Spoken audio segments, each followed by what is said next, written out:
There is something quietly extraordinary about the people who seem to move through life with a kind of invisible momentum, the ones who wake up each morning already leaning forward, already reaching, already building something that the rest of the world has not yet seen. You have probably met someone like that, or maybe you have read about them, or maybe, if you are being honest with yourself, you have caught a glimpse of that person in your own reflection on the very days when you felt most alive. That feeling, that pull towards something greater, that restless, burning energy that refuses to let you settle, that is not an accident. That is not luck. That is not something reserved for a chosen few who were born under some favorable star. That is the raw material of success, and it lives inside every single human being who has ever dared to want more. B.C. Forbes, the founder of Forbes magazine, spent decades studying the wealthiest, most accomplished, most influential people of his era. He sat across from them, walked through their factories with them, read their letters, listened to their stories, and paid very close attention to the patterns that kept emerging over and over again, regardless of the industry, regardless of the background, regardless of the era. And what he discovered was not what most people expect. It was not that successful people had more talent. It was not that they had better connections, or easier circumstances, or more favorable beginnings. What he discovered was something far more accessible, far more democratic, and far more exciting than any of that.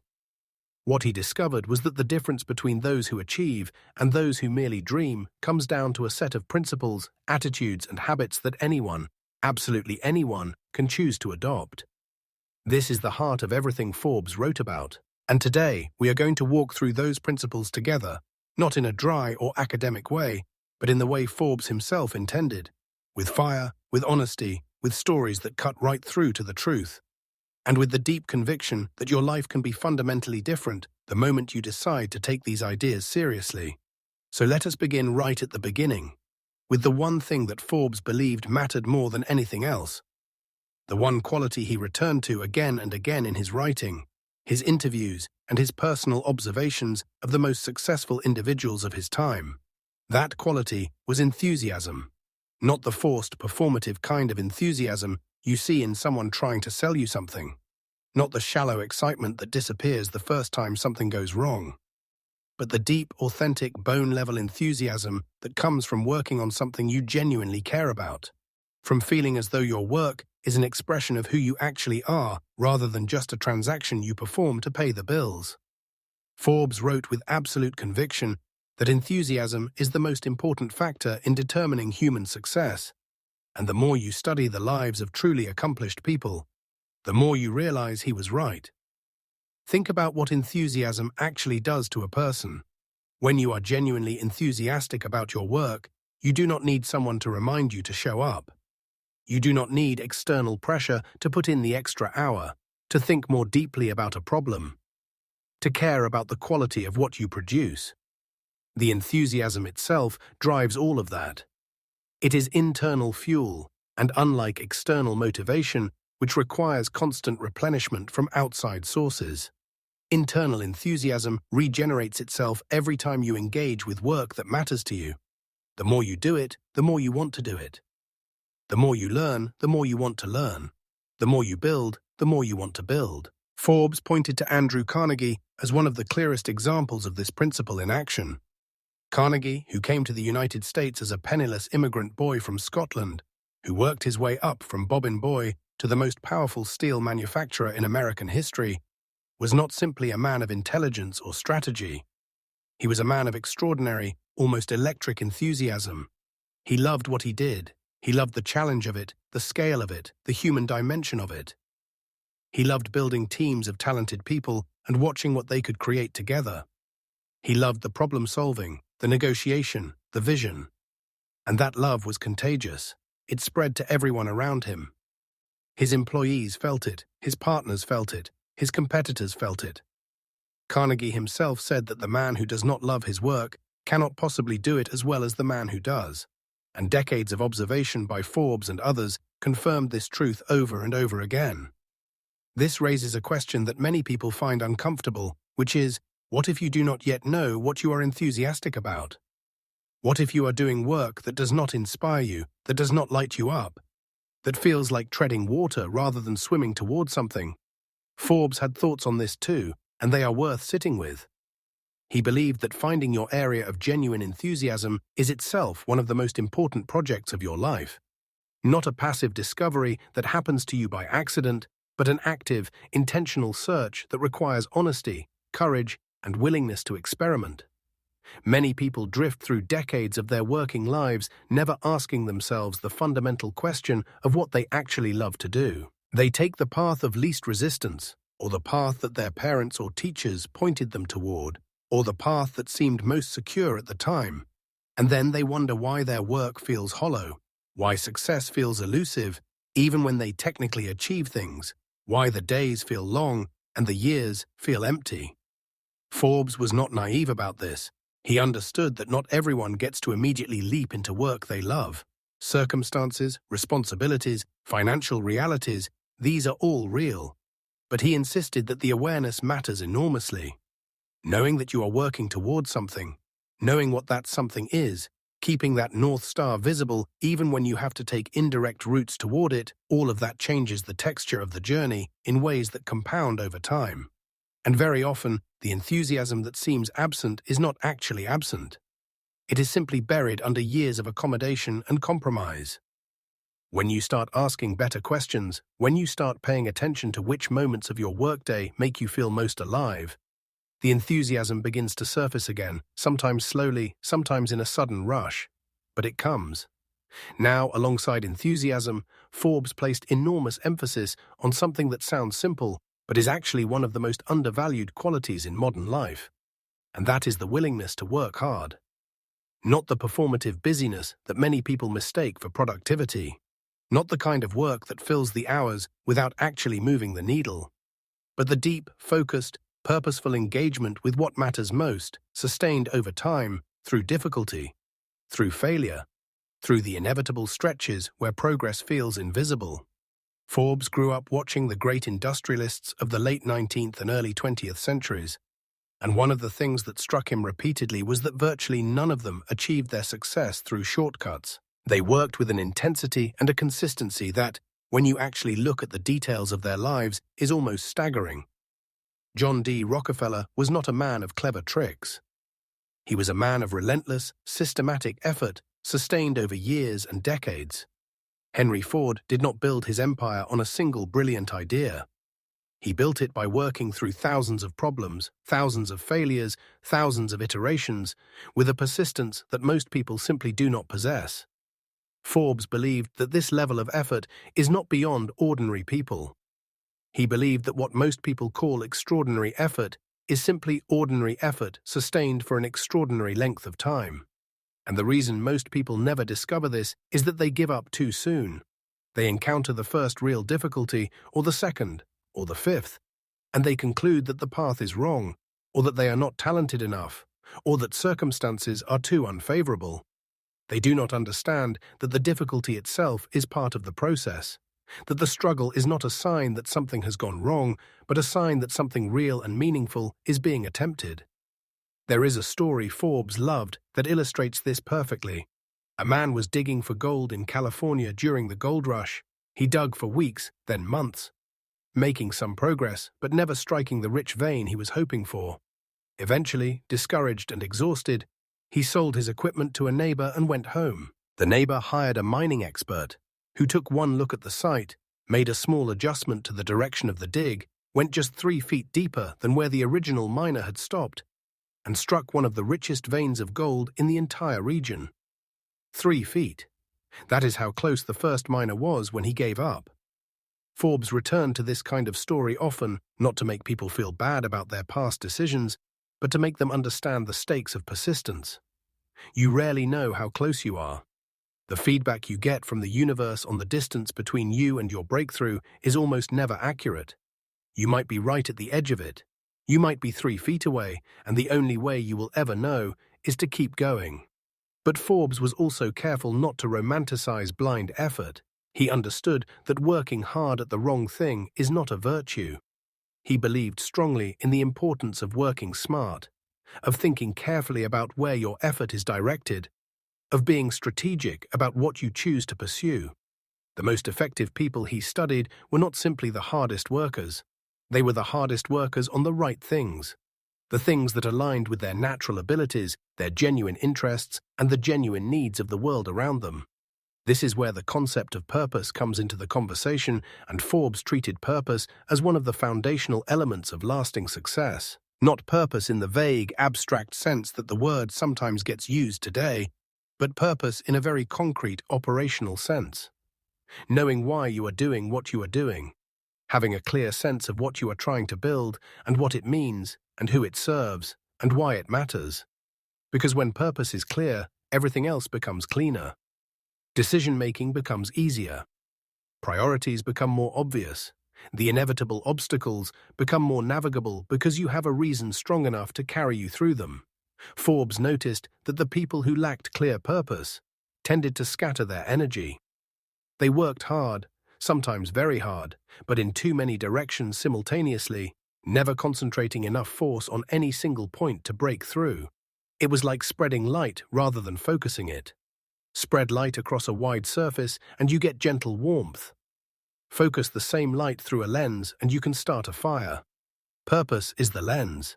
It takes the general energy and desire that most people have and focuses it into something powerful enough to actually create change. One of the figures Forbes wrote about most admiringly was Thomas Edison, and when you look at Edison's life through the lens of purpose, the pattern is unmistakable. Edison was not simply a tinkerer who stumbled onto good ideas. He was a man with a burning, utterly clear sense of purpose, which was to bring practical, life-improving technology to the mass of ordinary people. That purpose drove everything. It drove the choice of what to work on. It drove the willingness to fail spectacularly and then get back up and try again. It drove the management of his laboratory and the culture he built around him. When a reporter famously asked Edison about the 10,000 failed attempts he made before successfully creating the incandescent light bulb, Edison was not defensive or embarrassed. He said simply that he had not failed 10,000 times. He had successfully found 10,000 ways that did not work. That is purpose in action. That is what it looks like when a person is so clear about where they are going that setbacks lose their power to stop them. And speaking of setbacks, Forbes dedicated significant attention to the relationship between success and failure because he believed that most people have it entirely backwards. Most people think that successful people fail less than everyone else. In reality, the most successful people he studied failed more than almost everyone else. They failed more frequently, more publicly, more expensively, and more dramatically. But here is the crucial difference. They processed failure differently. They did not treat it as evidence of their inadequacy or as a verdict on their potential. They treated it as data. They extracted the lesson, adjusted their approach, and applied that lesson forward. Forbes had a phrase he used often, which was that every adversity carries with it the seed of an equivalent or greater benefit.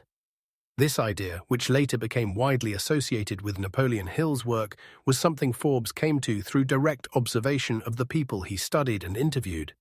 Time and again, he would trace the trajectory of someone's success and find that the turning point, the moment where everything began to accelerate, was almost always preceded by some significant failure or loss. The businessman who went bankrupt and then rebuilt with wisdom he never could have gained without the experience of losing everything.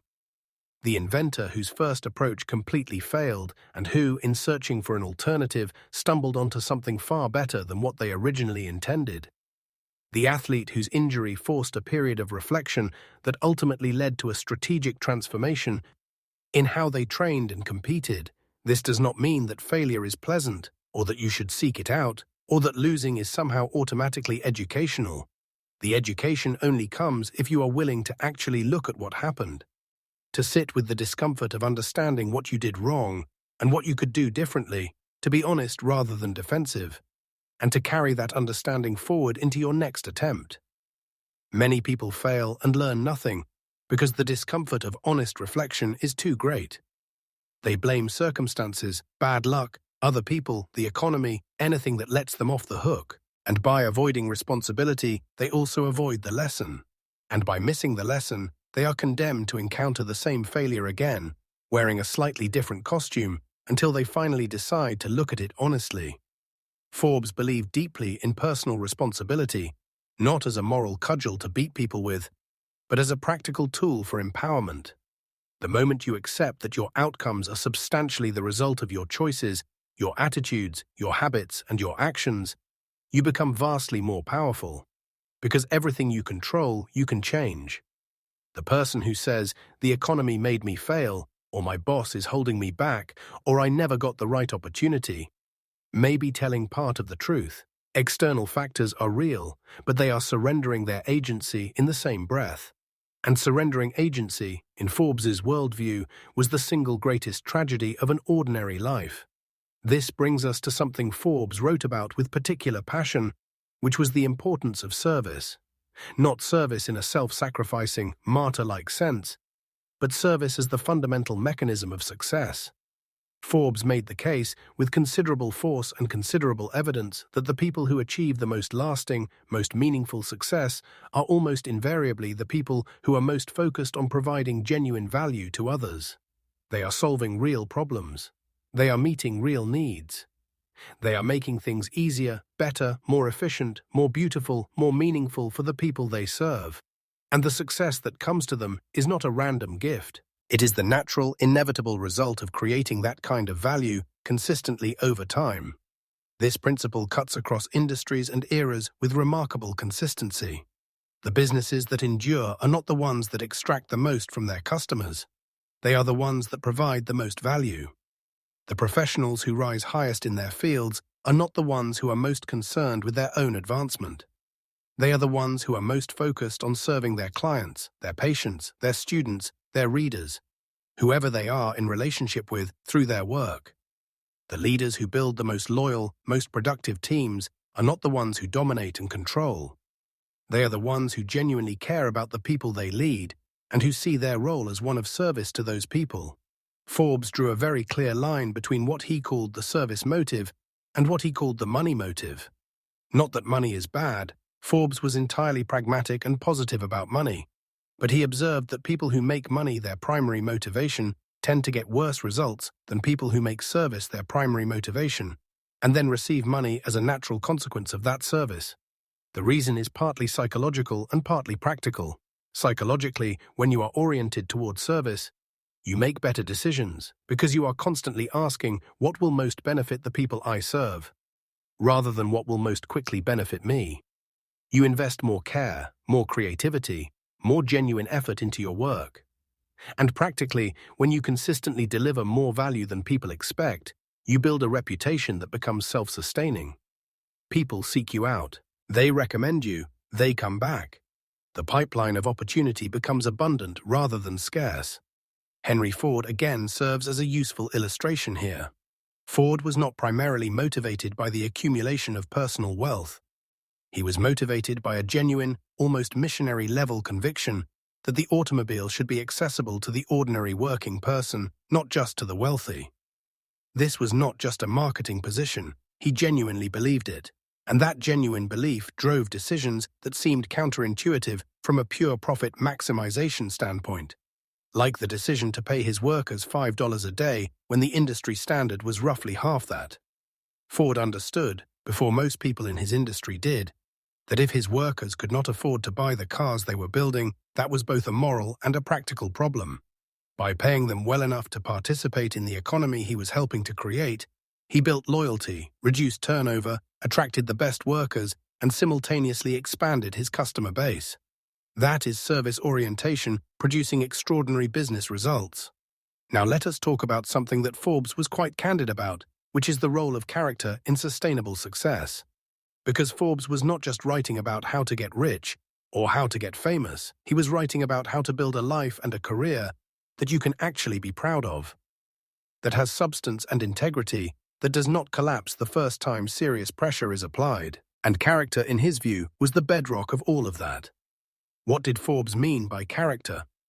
He meant the constellation of qualities that determine how a person behaves when no one is watching, when it is inconvenient to do the right thing, when cutting a corner would be easy and the chances of getting caught are small. He meant honesty, not just as an external policy, but as an internal commitment. He meant reliability, the willingness to do what you say you will do, consistently, even when circumstances make it difficult.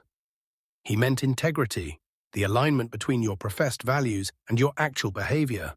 And he meant fairness, the genuine concern for doing right by the people you work with and the people you serve. Forbes was not naive. He knew that some people built impressive short-term results through manipulation, dishonesty, and exploitation. History is not short of examples. But he also knew, from extensive observation, that these things do not last. The person of poor character eventually runs out of people to deceive. The business built on exploitation eventually faces the consequences of the resentment it has sown.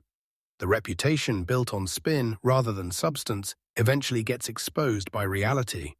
And when the collapse comes, it is almost always more total and more devastating than anything the person of good character faces, because nothing of real substance was built underneath the facade. The flip side of this, which Forbes found genuinely inspiring, was the remarkable resilience of people of genuine character. When a person with real integrity and real substance faces a setback, there is always something to rebuild from.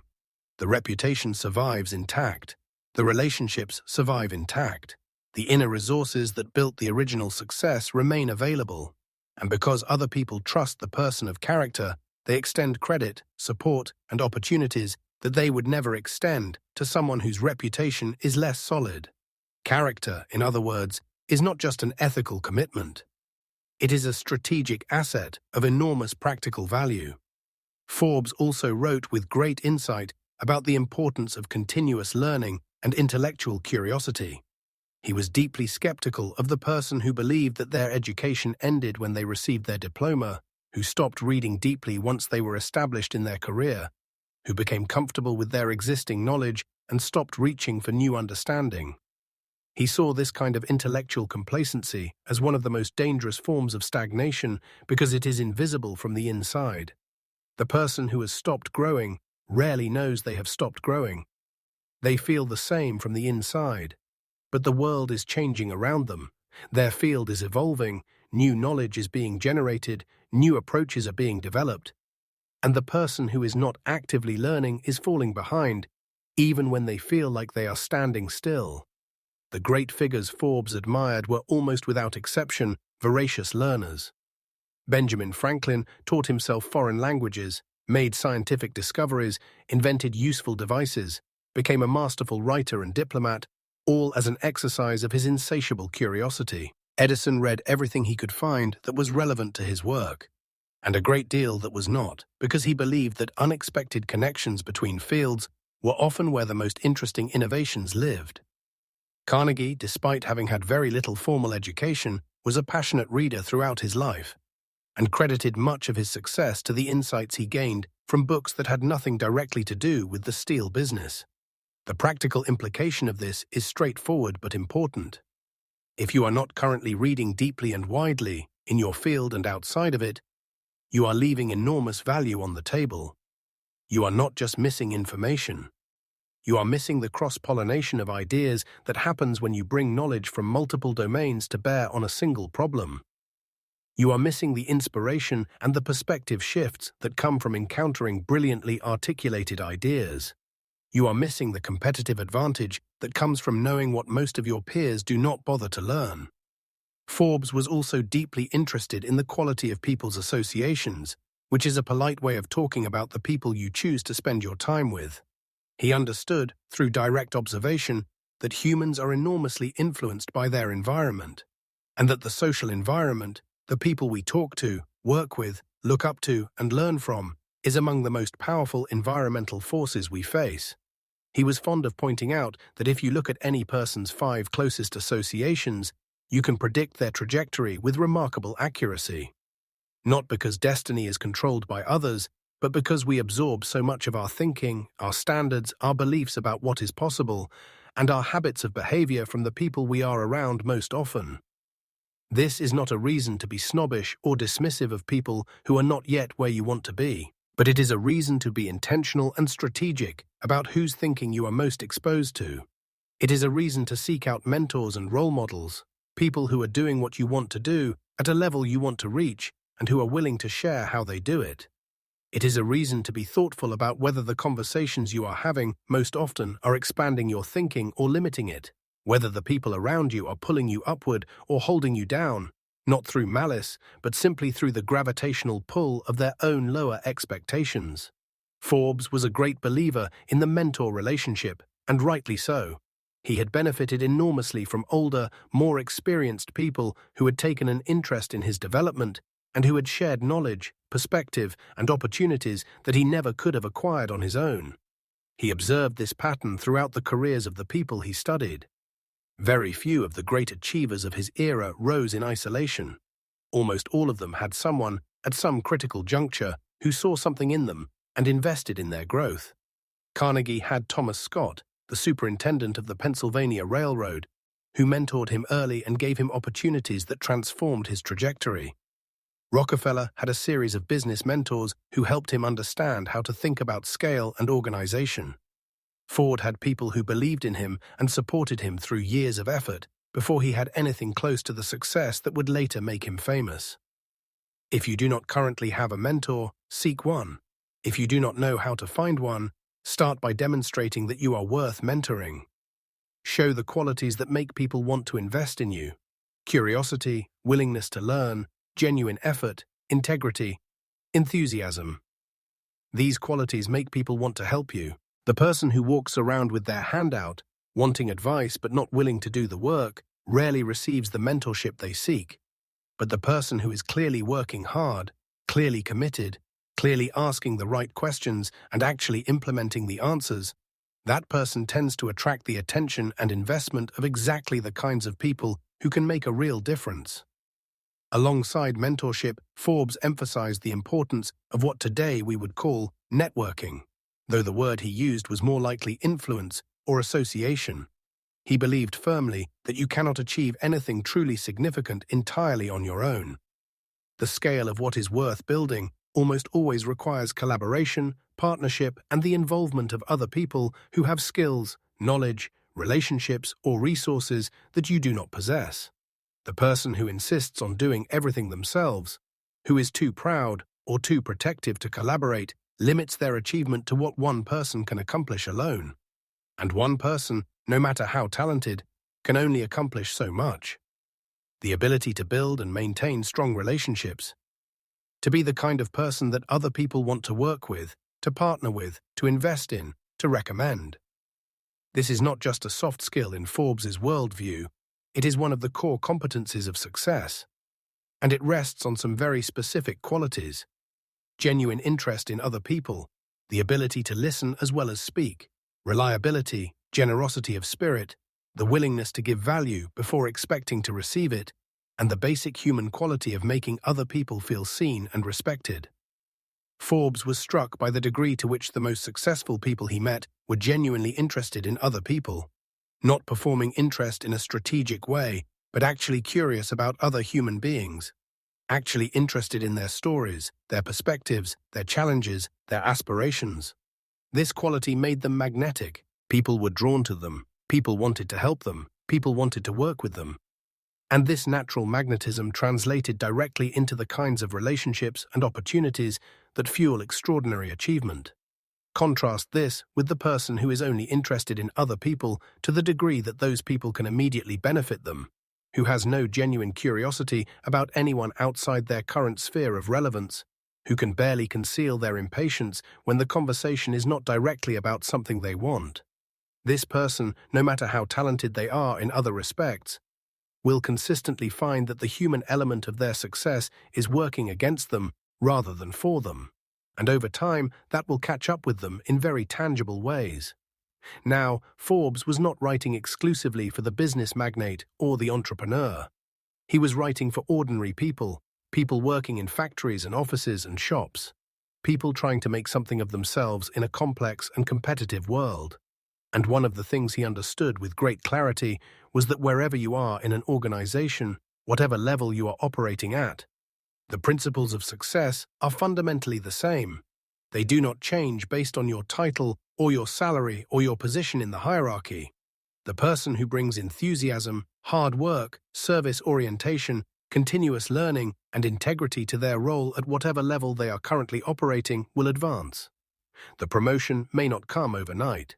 The recognition may not be immediate, but over time these qualities simply cannot be ignored. Forbes told the story of a young man who was working as an assistant in a large company, doing fairly menial tasks, who decided to approach his work as though every small task he did was a direct expression of who he was and what he was capable of. He did everything with care and attention. He looked for small ways to do things better than they needed to be done. He paid attention to the bigger picture of what the company was trying to accomplish and looked for small ways his work could contribute to that. He built genuine relationships with everyone he worked with, from the senior executives to the other assistants, with the same warmth and respect. Within a few years, he had been promoted multiple times and was leading a significant division of the company. Not because he had political connections or remarkable credentials or exceptional luck, but because the qualities he brought to his work every day were simply too obvious and too valuable to be overlooked. This is not a fairy tale. It is a pattern that Forbes documented repeatedly in different industries, different eras, different contexts. The qualities that produce success are visible. People notice them. The right people, the ones with the power to create opportunities, cannot help but notice them, and they act on what they notice. The exceptional employee gets the exceptional opportunity. The exceptional associate gets the exceptional partnership. The exceptional performer gets the exceptional platform. It does not always happen as quickly as we would like, but when it happens, it tends to happen in ways that create durable, meaningful advancement rather than the fragile, politics-dependent kind. Let us talk now about something Forbes found fascinating in his study of successful people, which was the way they handled time. Not in the sense of productivity systems or scheduling tactics, though they were often very organized and intentional about how they spent their days, but in a deeper sense. The most successful people Forbes encountered had a very particular relationship with time. They understood, at a visceral level, that time is the one truly non-renewable resource that, unlike money or physical energy or even attention, lost time can never be recovered. And this understanding made them enormously deliberate about how they invested it. They were not perfectionists in the sense of being paralyzed by the need to get things exactly right. They moved with purpose and decisiveness, but they were deeply thoughtful about what deserved their time and what did not, what moved the needle and what merely kept them busy, which relationships and activities and projects enriched their capacity for achievement and which diminished it. This discrimination, this almost ruthless clarity about the value of time, was one of the common threads Forbes found across virtually all the highly accomplished people he studied. The flip side was their relationship with procrastination and distraction. Forbes observed that most people, when they feel the impulse to procrastinate, follow it without question. Something feels difficult or uncertain or uncomfortable, and they move away from it. They find something easier to do. They fill their time with low-value activity that feels like work because it keeps them busy. And in this way, they protect themselves from the discomfort of the hard things, while simultaneously avoiding the very things that would most move their lives forward. The most accomplished people he studied had a different relationship with this impulse. They recognized it. They understood that the tasks they most wanted to avoid were usually the tasks most worth doing. The difficult conversation they were reluctant to have, the complex problem they were not sure how to solve, the ambitious project they were afraid to start, these were not things to be avoided. They were things to be leaned into, precisely because the discomfort associated with them was a signal of importance and potential. Comfortable tasks are comfortable because they are familiar and low stakes. Hard tasks are hard because they are unfamiliar and high stakes. And high-stakes tasks are where the high-value outcomes live. Forbes wrote with some humor about the elaborate systems people use to avoid their most important work. The endless rearranging of the desk, the compulsive checking of correspondence, the finding of urgent but trivial tasks to attend to just as a genuinely important project demands attention. He recognized these behaviors not as character flaws, but as very human responses to the anxiety that comes with attempting things that matter. But he also understood that indulging these responses consistently is one of the surest paths to a life of regret. to the look back at the end and the terrible question of what might have been if only. The antidote Forbes prescribed was not willpower in the brute force sense, but clarity of purpose, which brings us back to that lens metaphor. When your purpose is genuinely clear, when you know with real certainty what you are building and why it matters and what it will mean, the pull toward important work becomes stronger than the pull toward comfortable avoidance. Not always. There are still days when even the most purposeful person struggles to engage. But overall, purpose shifts the balance. It makes forward movement the path of least resistance rather than the path of greatest resistance. Forbes also spent considerable time thinking and writing about optimism, not as a form of denial or wishful thinking, but as a practical stance toward life's challenges and opportunities. He made a careful distinction between what he called genuine optimism, which is the confidence that your efforts can produce good outcomes, and naive optimism, which is the belief that good outcomes will come without effort. The first is a powerful asset. The second is a dangerous liability. Forbes admired the first and had no patience for the second. Genuine optimism, as Forbes understood it, is rooted in faith in oneself and one's capacities. It is the belief, backed by evidence from one's own history of having overcome difficulties before, that challenges can be met and problems can be solved. It is not the claim that everything will be easy or that setbacks will not hurt. It is the deeper conviction that you are capable of navigating whatever comes, that your resources, internal and external, are adequate to the challenges you face, and that the future, though uncertain, contains real possibility worth pursuing. This kind of optimism is enormously energizing. It allows you to engage with challenges from a position of creative problem-solving rather than paralyzed fear. The optimist sees a problem and thinks, "How do I solve this?" The pessimist sees the same problem and thinks, "This confirms what I already believed, that success is too difficult, that the odds are stacked against me, that I might as well give up." These are not just different emotional responses, they are different behavioral stances that lead to radically different outcomes over time. Forbes observed that the most successful people he studied were almost without exception deeply and genuinely optimistic. Not blindly so. They had realistic assessments of their challenges.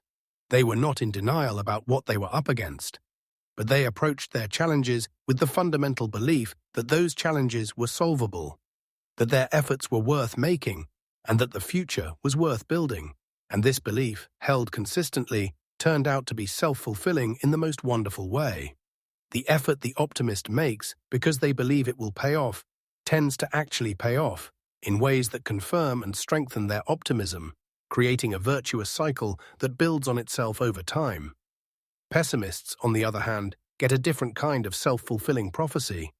The person who believes the effort is not worth making makes less effort, gets less results, and then points to the inferior results as evidence that they were right to doubt. The belief that the future is bleak tends to produce behaviors that make the future bleaker, which then confirms the bleak belief. Forbes was clear that this is not a trap that people choose consciously, but it is a trap that can be consciously escaped through the deliberate cultivation of optimism, through the intentional reframing of challenges as opportunities, through the regular practice of focusing on what is working and what is possible rather than what is wrong and what is impossible. Now, around this point in our journey through Forbes's ideas, it is worth pausing for a moment. Because if you are listening to this and feeling some of these ideas resonate, if some part of you is stirring in response to this conversation about enthusiasm and purpose and hard work and character and optimism, please know that this resonance is significant.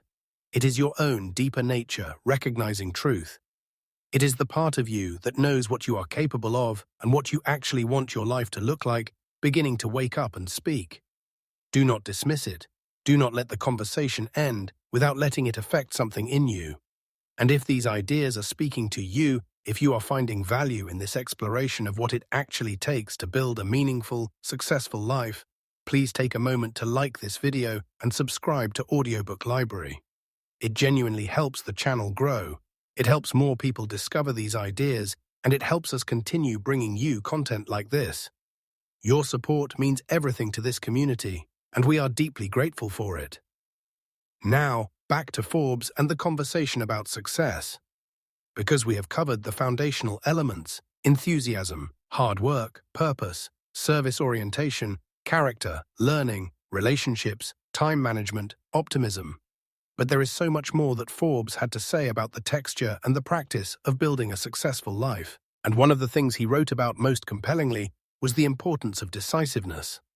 Forbes believed that one of the most common causes of failure is not making bad decisions, but making no decisions, or making them so slowly and hesitantly that opportunities pass before any action is taken. He observed that the world rewards the person who commits, who chooses a direction and moves in it, who is willing to be wrong rather than paralyzed. Because even a wrong decision, made with conviction and pursued with energy, tends to produce more progress than endless deliberation, followed by no action at all. A wrong decision gives you information. It shows you what does not work, which is valuable data you can use to make the next decision better. Paralysis gives you nothing except time passing and opportunities disappearing. The executives and entrepreneurs Forbes most admired were decisive. Not reckless, not impulsive, but decisive. They gathered the information available to them, they thought carefully, they consulted people whose judgment they trusted, and then they decided. And once they decided, they committed. They stopped second-guessing and put their full energy into making the chosen path work. They understood that any plan pursued with full conviction tends to generate better results than a better plan pursued half-heartedly, because execution matters as much as conception, and execution requires commitment. This does not mean you never change course. The best leaders Forbes studied were willing to change direction when the evidence genuinely demanded it, when new information made it clear that the chosen path was not working and that a different approach was needed. But they changed course from a position of strength and clarity, not from a position of chronic uncertainty and indecision. They adjusted strategy while maintaining conviction, and that is a crucial distinction. Forbes also wrote insightfully about ambition, which is a quality that sometimes gets a bad reputation in circles where it is confused with greed or ruthlessness. Forbes made a careful and important distinction between healthy ambition, which is the desire to build something meaningful, to develop your capacities fully, to make a genuine contribution, and toxic ambition, which is the desire to dominate, to accumulate for its own sake, to achieve at the expense of others. The first, he believed, is not just acceptable but essential. The second is ultimately self-defeating. Healthy ambition, in Forbes's view, is one of the great engines of human progress. It is what drives people to attempt more than they know how to do, which is where all real growth happens. It is what keeps people engaged and reaching even when they have achieved a level of comfort that might tempt them to stop. It is what pushes civilization forward, as ambitious people try to solve problems, create new things, improve what exists, and build toward possibilities that did not previously exist. Without ambition, individual lives and entire societies stagnate. With ambition, directed by purpose and guided by character, they flourish. Forbes encouraged his readers to dream boldly, not to limit their vision to what seemed immediately achievable, not to trim their aspirations to fit their current circumstances, but to think expansively about what they genuinely wanted to create and then build the bridge between where they were and where they wanted to be. He understood that the big vision functions differently in the mind than the small vision. The big vision mobilizes more energy, attracts more support, demands more creativity, and produces more genuine excitement about the work. The person with the big vision tends to accomplish more, even when they fall short of the full vision, than the person with the small vision who achieves it completely. He pointed to the example of his own magazine. When Forbes founded Forbes magazine in 1917, the idea of creating a significant, influential, widely read business publication was, by any objective measure, ambitious to the point of presumption for a self-made immigrant journalist with limited resources and no established platform. The established players in the industry were formidable. The obstacles were real. Most people in his position would have started with a much more modest ambition. Forbes had the audacity to aim high, and that ambition shaped every decision he made. From the quality of the reporting he demanded to the caliber of access he pursued to the seriousness of purpose he brought to every issue. And the result, over time, was exactly what his ambition had envisioned. Now let us talk about something that Forbes understood with a sophistication that was quite remarkable for his era, which was the importance of what we might today call emotional intelligence.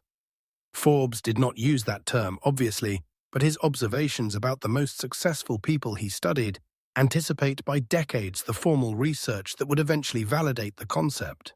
He noticed that the people who led most effectively, who built the most loyal teams, who navigated the most difficult interpersonal situations most skillfully, were not necessarily the most technically brilliant people in their organizations. They were the people who understood human nature most deeply, who could read a room, who knew how to speak to what mattered most to the person in front of them, who managed their own emotional responses with enough discipline to be effective even under pressure. Forbes wrote about the importance of self-control in this context with particular emphasis. He believed that the person who cannot manage their own emotional state will inevitably create chaos in the environments they lead.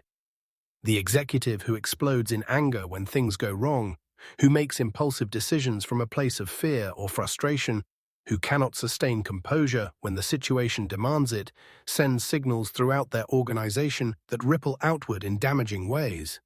People become afraid to bring bad news. Creativity is suppressed because the cost of failure feels too high. Honest communication breaks down because the emotional environment is too volatile to sustain it. And the organization becomes less effective than it would be under someone with the same technical skills but more emotional discipline. The counterexample Forbes admired was the leader who remained calm precisely when the situation most demanded calm. Not because they felt no emotional response, not because they were cold or unfeeling, but because they had developed the discipline to choose their response rather than simply react. This is one of the rarest and most valuable qualities in leadership, and Forbes believed it could be developed deliberately, through practice, through reflection, through the consistent choice to pause before responding in moments of high emotion. He also understood the importance of genuine empathy in building effective teams and organizations. Not the performed empathy of someone who says the right words while thinking about something else, but the authentic capacity to understand and care about the experiences and needs of the people around you. Leaders who possess this quality build teams that are extraordinarily loyal and motivated, because people will work for someone who genuinely cares about them, with an intensity they will never bring to someone who regards them as merely instrumental. Forbes documented numerous examples of this. The factory owner who actually walked the factory floor every day, not just to inspect but to genuinely connect with the workers, who knew their names, who asked about their families, who listened to their concerns and acted on them when it was possible to do so. The kind of loyalty and productivity that this owner got from his workers was not available to the owner who ran his operation entirely from an executive suite, who saw his employees as costs to be minimized rather than human beings to be respected. And the difference showed up directly in the quality of work, the rate of innovation, the level of pride people took in what they produced, and ultimately in the company's competitive position. This understanding of human motivation, this recognition that people are not simply economic units who respond only to financial incentives, was ahead of its time. Forbes intuited through observation what behavioral economics and organizational psychology have since confirmed through research. That people are deeply motivated by respect, recognition, purpose, community, and the sense that their contribution matters. The organization that provides these things alongside fair compensation will consistently outperform the organization that provides only compensation. One of the more counterintuitive points Forbes made, and one worth spending some time with, was his observation about the relationship between giving and receiving in professional and commercial life. He believed, based on his observations, that the most abundant people, the ones with the fullest professional lives, the deepest relationships, the most flowing stream of opportunity, were consistently the most generous, not in a naive, give everything away, without regard for yourself way, but in the sense of their fundamental orientation toward the world. They led with generosity. They thought about what they could contribute before they thought about what they could receive. They were the first to offer help, to share knowledge, to make connections, to invest time and attention in others' growth. And the remarkable thing, which Forbes documented with some consistency, was that this generosity was not at their expense in any practical sense. It returned to them multiplied, The person who freely shares knowledge does not become poorer in knowledge. They become richer because the sharing deepens their own understanding, attracts reciprocal sharing from others, and builds the kind of reputation that opens doors that avarice would keep closed. The person who generously makes connections, introducing people who might benefit from knowing each other, does not lose anything from this act. They gain the gratitude of both parties, the reputation as a connector, and the invisible social capital that accrues to people who are seen as genuinely helpful rather than merely transactional. Forbes was not making a mystical argument here. He was making an empirical one, rooted in careful observation. The generous people he studied simply ended up with more opportunities, more relationships, more resources, more impact. And the less generous people, the ones who hoarded their knowledge and time and connections out of a scarcity mentality, the ones who were constantly calculating what they might lose in any act of giving, ended up with less, not as divine punishment, but as the natural consequence of the kind of environment that miserliness creates around itself. The concept of scarcity mentality versus abundance mentality was something Forbes wrote about in various ways throughout his career, though not in those exact terms. He observed that some people fundamentally believe there is not enough to go around, that others' success comes at their expense, that sharing creates loss rather than gain, and that the world is a zero-sum competition in which every winner requires an equivalent loser. And he observed that this belief, held with sufficient consistency, tends to produce outcomes that confirm it, not because it is true, but because it shapes behavior in ways that make it look true. The people who succeed most abundantly, in Forbes's observation, tend to operate from a fundamentally different premise: that there is enough, that others' success is not a threat but an inspiration, that collaboration creates more than competition consumes, and that the world is not zero-sum but expandable, that the pie can grow rather than simply be divided. This belief, again held with sufficient consistency, tends to produce behaviors that confirm it. The abundance-minded person takes the risks that the scarcity-minded person is too afraid to take. They make the investments, in relationships, in their own growth, in others' success, that the scarcity-minded person cannot bring themselves to make. And the returns on those investments accumulate in ways that continue to confirm the underlying belief. Forbes wrote beautifully about the power of vision, and here again his thinking anticipates a great deal of what has since been validated by research on peak performance and achievement. He believed that the most successful people do not merely work toward their goals in an abstract sense. They hold a vivid, detailed, emotionally resonant picture of what they are building. They can see it. They can feel what it will be like when it exists. They have made it real in their imagination, and this mental reality exercises a powerful pull on their daily behavior, keeping them oriented toward the goal, even when the inevitable day-to-day challenges and distractions threaten to derail them. This is not just positive thinking in the shallow sense. It is about the cognitive function of a well-formed vision. When you know clearly and specifically what you are working toward, your brain becomes very good at noticing and responding to anything in your environment that is relevant to that goal. Opportunities that would be invisible to the person without a clear vision become obvious to you. Connections that would seem random to someone else feel significant to you because you can see how they relate to what you are building. Challenges that would seem overwhelming in isolation become more manageable when you can place them within the context of a meaningful goal and remember why you are working through them. Forbes spent considerable attention on the importance of having written, explicit goals rather than merely mental ones. He noticed that the people who had taken the time to clearly articulate what they were working toward, who had put their vision and their goals into words on paper, tended to achieve them with far greater consistency than people who kept everything in their heads. The act of writing forces clarity. You cannot write something vague. You can think something vague, you can feel something vague, but when you try to put it in writing, you are immediately forced to be more specific, more concrete, more clear about what you actually mean. And that clarity, once achieved, becomes a tremendously powerful tool. He also wrote about the value of reviewing goals regularly, of keeping them present and active in consciousness rather than writing them down once and then forgetting about them. The goal that is reviewed daily is not just psychologically more salient, it is operationally more useful because you are constantly evaluating your current activities against what actually matters, which makes it much easier to stay on track and much harder to drift into irrelevance.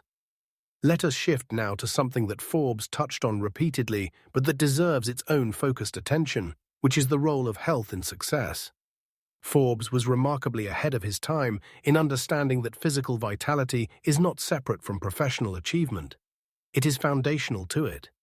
The most successful people he studied were, on the whole, people who took their physical well-being seriously, not obsessively or to the exclusion of everything else, but with the clear understanding that your body is the instrument through which all your work happens, and an instrument that is not maintained performs poorly. The person who neglects their health in service of their ambitions is making a very poor trade. The short-term productivity gains they might get from skipping exercise, sleeping too little, eating poorly, and running on adrenaline rather than genuine energy are more than offset by the long-term costs. The reduced cognitive capacity, the lower emotional resilience, the diminished creativity, the erosion of the sustained effort that great achievement requires. Forbes noticed that many of the most prolific, most energetic, most consistently productive people he encountered were people who had built very clear habits around physical maintenance, not because it was easy or because they always felt like doing it, but because they understood the return on that investment. Sleep, in particular, is something Forbes observed the great achievers treating with a seriousness that might surprise modern readers.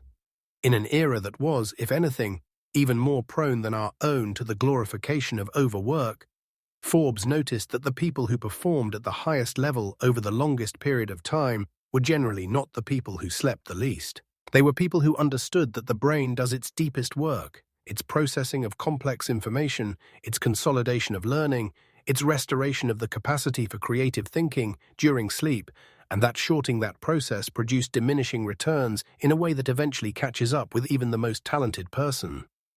Forbes also understood the role of recreation and renewal in sustaining high performance. He noticed that the most effective people he studied took genuine breaks. Not just physical breaks, but mental ones, periods of time genuinely devoted to something other than work. Whether that was family, outdoor activity, art, music, or simply quiet reflection. These people were not less productive than the people who worked without interruption. They were more productive because the renewal they received from genuine rest allowed them to return to their work with greater focus, greater creativity, and greater sustained energy than they could have maintained without it. This was a genuinely counterintuitive observation in Forbes's era, and it remains somewhat counterintuitive today in cultures that often equate busyness with virtue and rest with laziness. But the evidence Forbes observed, and that has since been confirmed by extensive research, is clear. Rest is not the enemy of productivity. It is the foundation of sustainable high performance. The person who learns to rest as strategically as they work is not falling behind. They are building the capacity for the long game. Let us talk now about failure in a different way than we have before, because Forbes had particularly interesting things to say about how to think about failure prospectively rather than retrospectively. Not just how to process failure after it happens, which we have discussed, but how to relate to the possibility of failure before you attempt something. Because for most people, the fear of failure is the thing that stops them from attempting at all. It is the voice that says, "What if it does not work? What if I try and fall short? What if people see me fail?" And in response to that voice, they do not try. They stay safe, they stay small, and they protect themselves from the pain of failure by ensuring they will never experience the joy of success.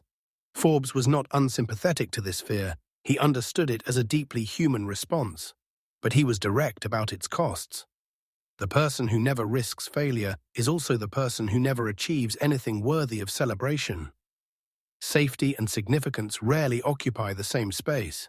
The meaningful achievements of life, the relationships built on genuine vulnerability, the creative work that represents something actually personal, the business built on a vision that might not work, the social contribution that requires putting yourself in a position where you might be rejected or ignored.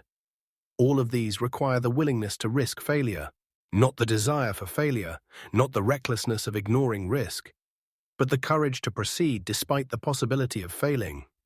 Forbes encouraged what we might today call calibrated courage, the willingness to take intelligent risks, risks where the potential upside justifies the potential downside, where you have thought through the consequences of failure and confirmed that you can recover from them, where you have done what you can to increase your odds of success, and then you proceed.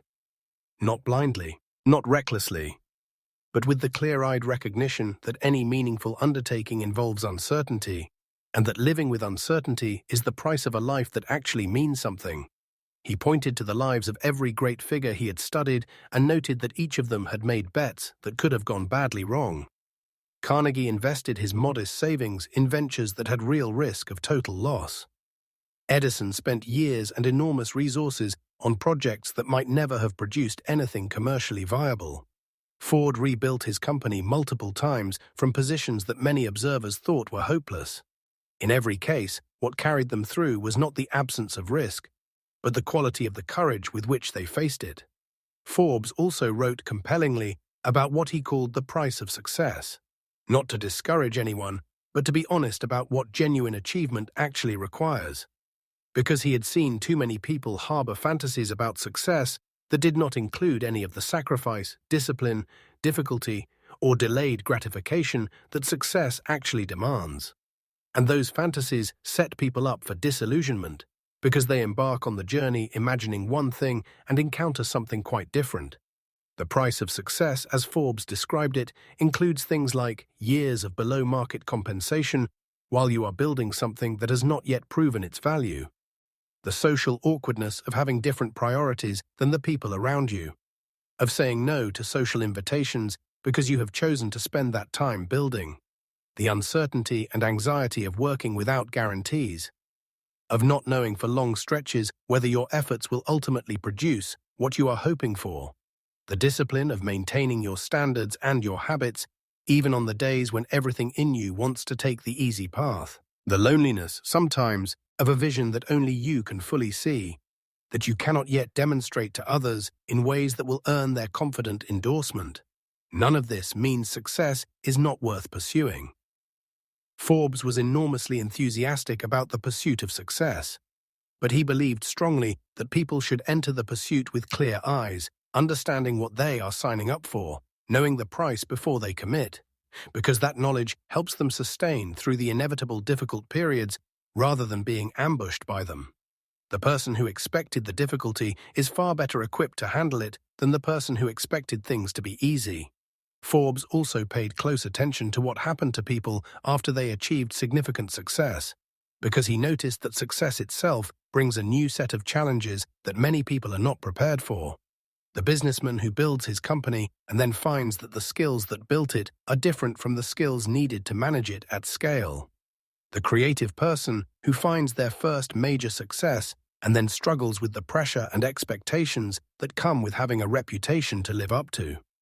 The person who achieves their financial goal and then discovers that the happiness they expected to feel has not arrived in the way they imagined. These post-success challenges are real, and Forbes wrote about them with honesty and without judgment. He believed that the solution was not to lower your ambitions, but to expand your purpose, to build new goals that are worthy of your evolved capabilities and circumstances, to recognize that success is not a destination you arrive at and then stop, but a continuous process of growth, contribution, and engagement with meaningful challenges. The person who stops growing, who lets success become an excuse for complacency, tends to find that what success gave them slowly erodes. The businesses that were built by driven, ambitious founders often begin to stagnate the moment those founders lose the hunger that drove them initially. The professionals who were transformed by years of passionate learning sometimes reach a level of achievement and then stop learning, only to find that their edge dulls and their relevance fades. Forbes's antidote to this was to see life as a never-ending project of development and contribution, not in a restless, never-satisfied way, but in the sense of maintaining genuine engagement with the questions: what can I still learn? What can I still build? What can I still contribute? What problem worth solving still deserves my attention and energy? As long as these questions have answers that genuinely excite you, you will not stagnate. You will remain in the living, growing, contributing part of your life rather than the coasting part. This connects to something Forbes believed deeply and wrote about often, which was the importance of giving back. Not just financially, though he respected and admired philanthropic generosity, but in the broader sense of using your accumulated experience, knowledge, relationships, and resources to help other people climb. The mentor who shares what they have learned. The successful entrepreneur who invests in and advises younger entrepreneurs. The community leader who uses their influence to create opportunities for people who do not yet have influence of their own. Forbes saw this not just as a moral obligation, but as one of the most genuinely fulfilling things that a person of achievement can do. Because the meaning that comes from having built something for yourself, as significant as it is, tends to pale beside the meaning that comes from helping someone else build something for themselves. The successful person who eventually discovers this transition from building for themselves to building for others tends to report that this second phase of their life is, in many ways, more satisfying than the first, because the impact is larger, the legacy is richer, and the sense of contributing something that will outlast them is more powerful than any personal achievement. Now, as we approach the final stretch of this remarkable journey through Forbes's ideas, let us pull together the threads we have been weaving and talk about what a life built on these principles might actually look like in practice.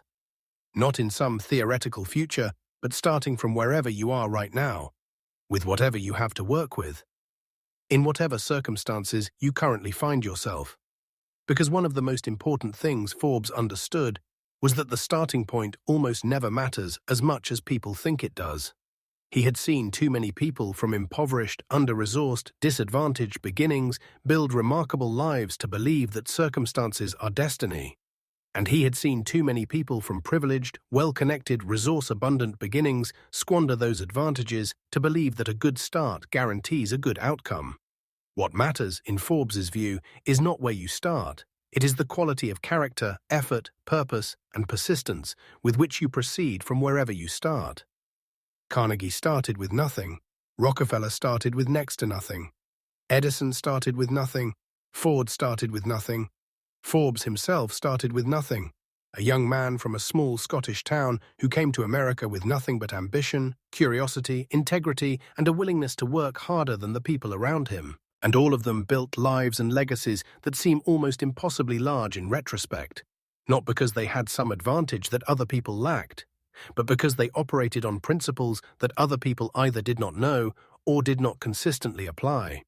These principles, the ones we have been exploring throughout this entire conversation, are not secret. They are not complicated. They do not require special credentials or special circumstances to apply. They require commitment. They require the daily choice to bring your best to what matters most.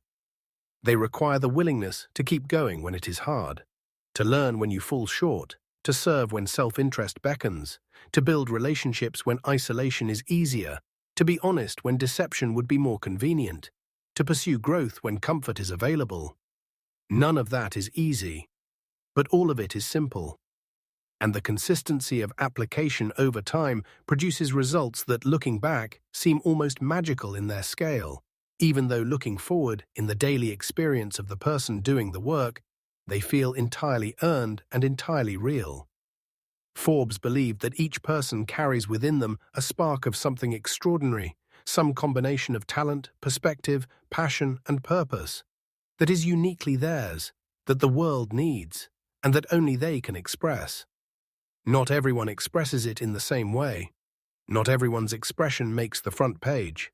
But every genuine expression of that spark, whether it happens in a hospital room or a concert hall or a classroom or a boardroom or a family kitchen, adds something real and irreplaceable to the world.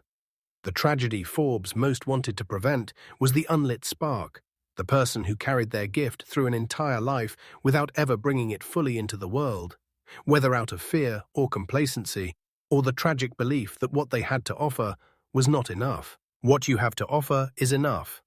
What you have to offer, brought forward with enthusiasm and integrity and genuine effort and genuine service, is more than enough.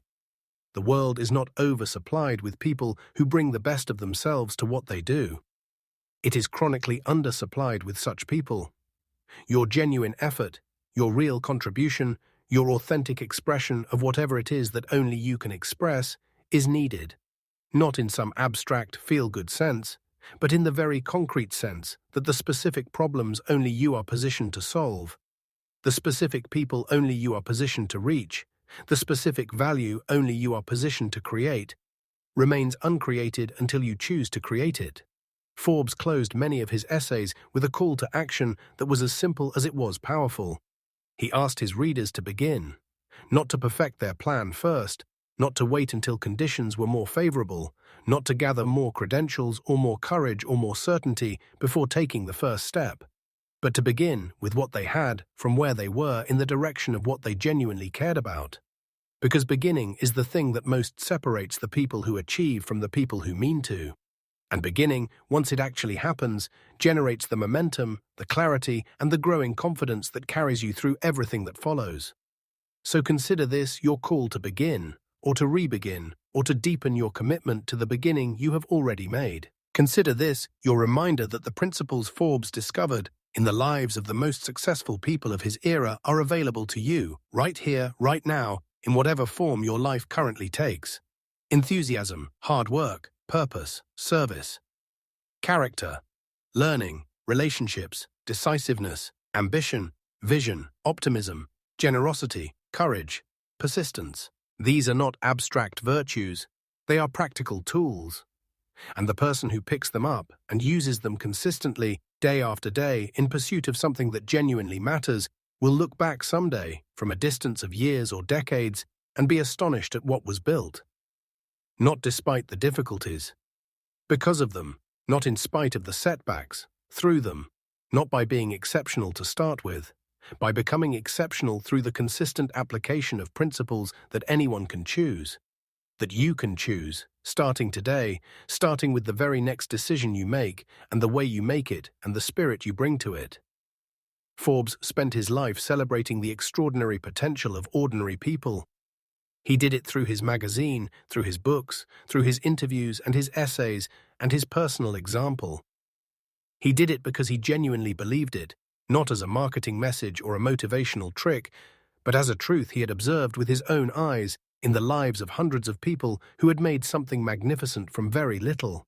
And the consistency of what he found, across all those different lives and circumstances and industries and eras, was both astonishing and deeply reassuring. Because it means that success is not a miracle. It is a method, and the method is available to anyone willing to apply it. Your life is the canvas. Your choices are the brushstrokes. The principles B.C. Forbes spent his life studying and sharing are the technique. What you paint with all of that is up to you. And whatever you choose to paint, make it something worthy of the extraordinary instrument you were given. Make it something that reflects the full depth of your enthusiasm, the full force of your commitment, the full warmth of your care for the people around you, and the full height of your ambition for what your one, singular, unrepeatable life can mean. Begin, and do not stop. And when you fall, which you will, get up. And when you get up, begin again. Because there is no more powerful or more beautiful thing you can do with the time and the talent and the energy that you have been given than to bring them fully and fearlessly into the world in service of something that genuinely matters. B.C. Forbes knew this. The great men and women whose stories fill the pages of his writing knew this. And now you know it too. The question is simply what you will do with what you know. The answer to that question is your life. Make it a magnificent one. And please, if this journey through the ideas of B.C. Forbes has moved you, has sparked something in you, has reminded you of something you already knew but needed to hear again, please like this video and subscribe to Audiobook Library. Every like, every subscription, every share helps this channel reach more people who might need to hear exactly this. It helps us continue producing content that matters, that goes beyond the surface, that treats you with the respect and the seriousness you deserve. This is a community of people who take their own growth seriously, who believe in the power of ideas to transform lives, and we would love to have you fully as part of it. Your support is genuinely what makes this possible, and we are grateful for every single one of you who chooses to be here. The road ahead is yours. Walk it with purpose, with passion, with the deep confidence that you were made for something more than you have yet attempted. The principles are simple. The commitment is the thing. And you, if you choose it, are more than capable of everything this life can be. Now please also take a moment to explore the other videos in our library, because the journey we began here continues there. Whether you are looking for more wisdom from the great thinkers of history, more practical guidance on building a life of purpose and achievement, more stories of remarkable people who turned ordinary beginnings into extraordinary endings, it is all there waiting for you. Check out our channel and discover what else might be exactly what you need to hear today. We put tremendous care into everything we create, and we think you will find it worth your time. Thank you for being here. Thank you for listening. Thank you for caring enough about your own growth to spend this time with these ideas. It has been an honor to share this journey with you.